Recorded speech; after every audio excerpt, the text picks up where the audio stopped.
Okay, I think we all really needed this before the end of 2016. President Obama and the U.S. Army Corps just stopped the construction of the Dakota Acess Pipeline through the Standing Rock Reservation. The Dakota Acess Pipeline begins in the oil fields of North Dakota and travels all the way to Illinois to bring oil. Huge peaceful protests have been taking place on the Standing Rock Reservation since May this year. Thousands of people from all around the world have been supporting the native Sioux tribes in preventing the pipeline from crossing through their sacred lands and also underneath Lake Oahe, which is their main source of water. The reason being is that it would be almost a guarantee that that pipeline would eventually contaminate the drinking water from Lake Oahe and also risks contaminating the Missouri River, which is the source of drinking water for about 18 million Americans. Unfortunately, a lot of unnecessary violence was used against the peaceful protesters at Standing Rock, and that's how I at least began hearing about this story. But thousands of people joined this movement and went to Standing Rock and supported the peaceful protests, and thousands more helped either from their home country or online. We just stumbled into this amazing demonstration for people standing in solidarity with Standing Rock.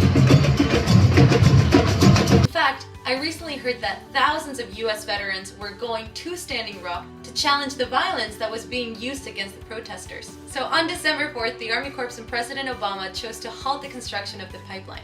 Instead, they're going to do an environmental impact assessment and try to find a different way to route the pipeline.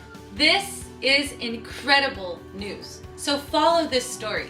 Follow this story into the new presidency of the United States. Make sure that this decision is not overturned and continue to show your support. This is proof that there are always people actively trying to make a positive difference in this world. So let's refocus on the issues. I know that there is a lot of bad going on. So accept that you can't help everything, but also realize that you can help something. Pay attention to the issues that strike a chord with you. Pay attention to what you really care about, and then get active in trying to become a part of its solution. For example, if you're worried about the situation in Syria, think about ways that you can lend your time and resources into helping that situation.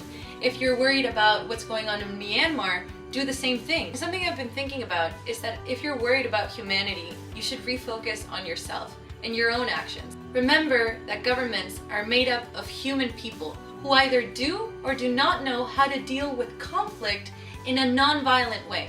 Remember that every time you're in a conflict with somebody and somebody has done something to bother you, you can react better. You can try to understand them, or you can try to inform them. It is when you create these positive changes within yourself and your friends and your family and your children that the world will come to peace, because people will know how to respond to conflict in a non-violent way.